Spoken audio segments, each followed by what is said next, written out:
but it's not time that's his problem at the moment. Rook takes a1. That's not even your arrow, Danya. That means Nope. that this is the only move that leaves black with a winning advantage, but it does win that knight on e3, so I think Fabi is likely to see it. And it's eerily reminiscent of the way that Pragg ultimately lost to Hikaru with the same material balance, and rook takes a1 on the board. This is what I missed. Fabi started by trading on e5. Otherwise, Pragg would have had a pawn on f6. Now, that e-pawn, Robert, is going to be contained by black's rook, which will capture the knight.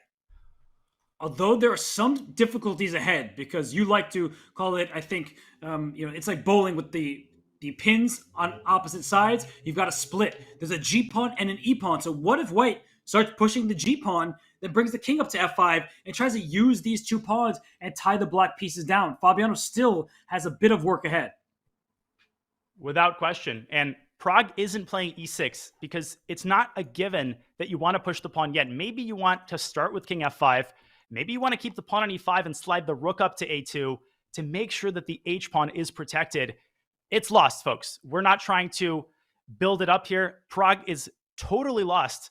But with the passed pawns, with two of them, Robert, there's always a way to mess it up and always a way to accidentally allow a passed pawn to slip through the cracks. Look at these players. Fabiano, he still has nearly 5 minutes. Praggnanandhaa, he's the one on the clock. He's down to about 15 seconds. He cannot defend that knight on e3. The bishop pins it. The rook attacks it. He's going to have to push his pawns forward. It should not be enough. But if chess was all shoulda, woulda, coulda, we wouldn't have these kind of decisive results. And there goes the e-pawn first. Danya, Fabi is going to grab this knight on e3, but which piece does he take it with? That's a hard decision. I think most people in the chat probably think rook, but that could walk into, oh my gosh, rook takes e3.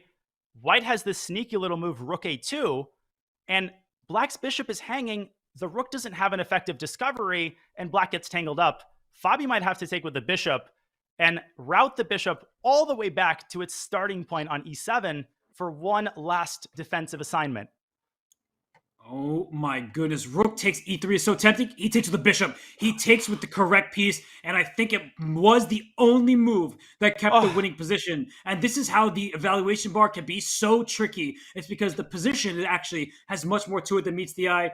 Danya, Fabiano continues to find the correct continuations, and he's on his path to victory, but still, he's got to stop those passed pawns. Yeah, that was, once again, step one. Now bishop c5, cold-blooded move. And it doesn't matter. It's not going to matter most probably, but the a-pawn is the right color, as one commentator likes to say. But with a king position as it is, that should be a moot point. Bishop c5, Robert, g5. I can't off the top of my head tell you what the most clean win is. It's not easy. No, not at all. And those pawns do get scary as you think about them rumbling forward. So Fabiano, he has now under 4 minutes, plenty of time left for him. He looks just about ready to make a move, but I think he's also trying to keep his composure, Danya. These are the moments that make champions. And while Fabiano will still be trailing Gukesh even with the win, he's been on this stage before. He's won in the candidates. He's played for a world championship. So to keep your composure in what's been a nerve-wracking situation, in what is an incredibly nerve-wracking tournament, I mean, this is why Fabiano is one of the best players in chess history. Right now, when you're under 5 minutes, you forget the standings. You forget everything about the tournament situation. You focus on winning the game. And 4 minutes might sound like a lot. It's definitely not a lot when you're staring at a pawn on e6. You're staring at a game that might potentially define your career. And, oh, what a moment. What a moment as Fabi drops his bishop to c5. Pragg trying to find the best way to keep testing black. Rook a2 is indicated by the computer, Robert, but if you have to play rook a2, that's a really bad sign. I would go g5. You might as well. You might as well push those pawns. I think one of the key issues in this position is that the white king has to stay off the dark squares. Any sort of check there could actually drop a rook in the corner. So rook c1 was Pragg's choice. He's going right after that bishop on c5. And you also have to think, Danya, is there a moment where white can give up a rook for the bishop because a lone rook sometimes struggles to stop two passed pawns? Absolutely. That's very much on the table. And sometimes these gap-toothed pawns is exactly what you want. Pawns on separate files. If the rook has to stop them from behind, it will be tough. And black's a-pawn is still far away.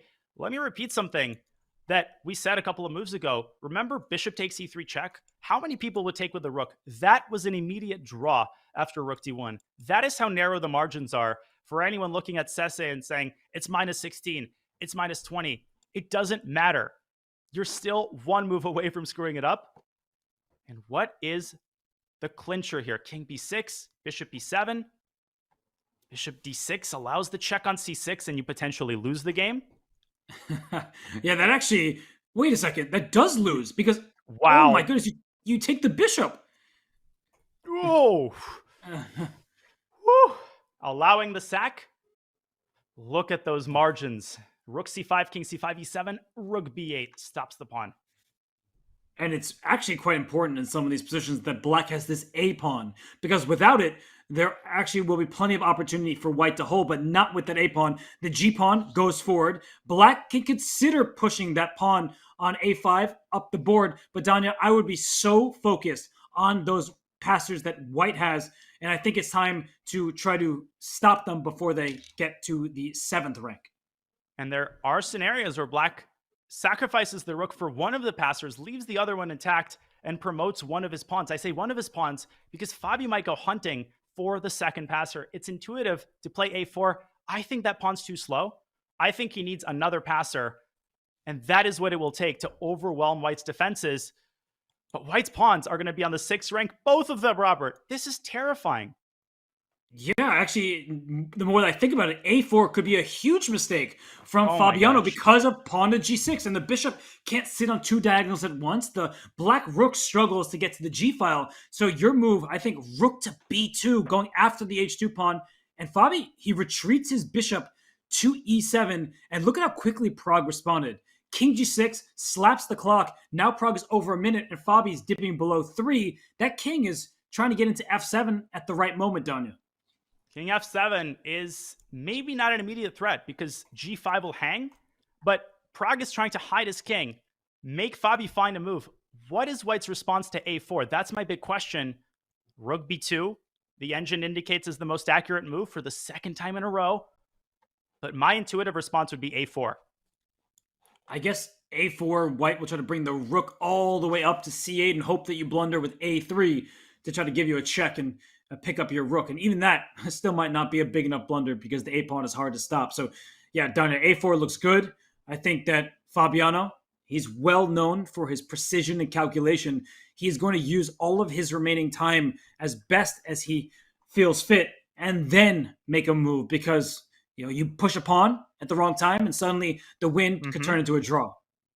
You go after the wrong pawn and the win could turn into a draw. Rook b5 doesn't relinquish the win, but it makes it much harder because after rook g1, you're not able to take that pawn off the board, and white's already threatening king f7 with e7 to follow. I mean, you're still in the zone where you need to be precise. At this point, there's a couple of moves that seal the deal. I think Fabi's got this, but he's up to 90 seconds. Down to 90 seconds, I should say. Is he up to the task? And the players do rebuild their time. When they make a move, they gain 30 seconds. That's important to note because otherwise this would just be a bullet scramble. And yeah, I can't imagine what they're going through either. They've been playing for nearly 6 hours, so much on the line for Fabiano. And for Praggnanandhaa, I mean, he has been trying to defend pretty much since move 15, Danya. And that is exhausting. And done an incredible job of it, sacrificing the exchange. At one point, it looked like he might even be on the cusp of stabilizing the position with a victory as Fabi delivers once again with a4. He joins Nepo and Hikaru, who are half a point off of Gukesh and will contend potentially for first place tomorrow. Hikaru faces Gukesh, but all of that still in the future. a4 on the board, Robert. King f7, you just take on g5, and you called it. Worst comes to worst, you can give the bishop up for white's remaining passer. But even that at least doesn't always look clear because black's remaining pawns are rook pawns. And we know that in pawn up rook endgame, sometimes having the outermost pawn can be a bad thing, but not when the white king is so out of place and the black king will just press forward, help that pawn go to the other side. So everything from Fabiano is clinical right now. For Praggnanandhaa, Danya feels like a couple more moves, just try to create a few threats, but the A pawn actually is easier to push than both of the E and G pawns. You can feel it. He's down to 15 seconds. Rook G1 is maybe the last-ditch hope, trying to protect the pawn, prepare king F7. He's up to C8. That rook, what is it trying to do? Where is it trying to go? I To think E8. if you, Ooh. yeah, and if you push the A pawn, you blunder your rook, right? There's rook B8 check, takes this rook on B3. Now, I was saying that Black the A wins. pawn is still so far past, but that actually isn't that clear because there'll be king F7 ideas and things of that nature. So you have to be really careful here. If you're Fabiano, down to a minute himself, he was much criticized in the past for his what people perceived as his lack of skills in blitz and rapid, but he has improved mightily since that World Championship match. He is actually renowned for his results, even in those time patrols, and he plays the calm rook e3, Danya, going right after one of White's pawns because the king on g6 is stuck to the second. It's like watching a craftsman at work. If anyone has seen the movie, Jiro Dreams of Sushi, like a chef who's been doing the same thing for 50 years, the precision, the craftsmanship, he doesn't allow a single chance, doesn't leave anything up to a coincidental tactic. And at this point, I think it might be time for A3, cashing in your chips, the bishop. How poetic is it? It gives itself up for the greater good just to see a new queen appear on the board and a point appear on the cross table. At this point, all roads lead to Toronto. A3 is the road chosen by Fabi, and it is the fastest road to victory. It's over. We can call it. Yeah, we can. This has been great from Fabi. It hasn't been perfect, but who cares about perfection if you are getting that necessary victory? The rook does stop the pawn from pushing any further. That's the good news for Praggnanandhaa. He's also giving up his e6 pawn with check, Danya, but he just wants to get his king up to f7 and then push his g pawn. So still clever tries from Praggnanandhaa. But it feels like they're falling by the wayside. You can actually take on e6, go back to e2, and yes, I called it too early. It's not over yet. And Pragg taking offense, saying, I'm not taking that bishop. I'm still in this thing. Look at the body language. I promised I wouldn't talk about it, but look at it now, under a minute. Would anybody dispute that Fabi is still nervous, that he doesn't think that this is guaranteed? I think that Fabi will admit it himself. He is very open in his interviews. I don't even know if he'll do an interview because they've been playing for so long. He'll need to eat dinner and get ready for the last round. But right now, all he's focused on is this position. Can he grab the e6 pawn? He doesn't seem certain about it. And instead, he brings his king back to b7. Danya, that's a classy move from an exceptional player. One after the other, and his idea could be to take on e6 and play rook a6, but there's an incredible win there, Robert. I don't know if I have time to show it, but in the end, the bishop can sacrifice itself to drag the white king onto the checking zone of the a pawn so that the pawn promotes with check, just as white's pawn is about to do the same. But it's not even forced. You could take on e6 and go back to e2. Let's see what Fabi chooses. Well, Praggnanandhaa, he was about to grab his rook. He needs to move it to safety. Rook a4, to my eyes, looks like the most natural move. But Praggnanandhaa, who is now down to just about 15 seconds, he hasn't chosen his move. But the way he's shaking his head down, he doesn't have much belief in his chances anymore. No. And I called it a few moves ago, and it's just because with a minute on his clock, Fabi's got this under control. This calculation is forced. He's not going to go this far and give it all away with a blunder at the last second. That's not what champions do. And rook takes e6, rook a6, Robert. Will we actually see this incredible line appear on the board? Will Fabi entrust his calculation one last time? He will, and especially if the white king goes to f7, because you wouldn't have to give up your bishop. The white king, he takes the pawn. This is actually going to be a picturesque finish if Praggnanandhaa plays it out, because the white promotion will be in the same diagonal as the white king, and you could force a queen trade and then win the game from there. This is a long story. We'll focus on the moves, but here we go. King f7, and if he plays rook a6, Danya, Fabi will have a smile on his face. He'll be mighty relieved, and there it is. And the hammer, it comes down. White's rook. Its life comes to an end, and so does White's resistance. After the trade, if White takes the bishop, Black makes the queen first.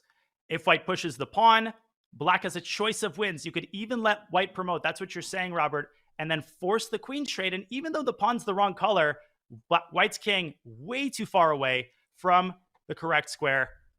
There's the menu of options. And we'll see which Fabi chooses Oh, from. bishop He- f6. yeah, Bishop f6 is a nice move. And look at Fabi. He grabs the queen off the side of the board, pushes his pawn. We will see simultaneous promotion and then a check, forcing the queens off the board. Fabiano has this under control. And for Praggnanandhaa, it's just a matter of will he play it out? He does. We Mhm. have queens, but after queen a2 check, that should be all that Praggnanandhaa wrote because, well, I guess, there is just nothing there. The handshakes are in, and Danya, that means that Fabiano Caruana, he has resuscitated his chances in this candidates. He was eliminated with a draw, but he wins this game. He is tied with Jan Nepomniachtchi and Hikaru Nakamura, just a half point back of Gukesh. The determination from Caruana, Danya, it didn't start even in this round, but the fact that he was able to beat a player of Praggnanandhaa's caliber with the black pieces, are you kidding? Absolutely unbelievable. To have one endgame display of Gukesh's caliber is insane. To have two in the same round of the candidates, are you serious?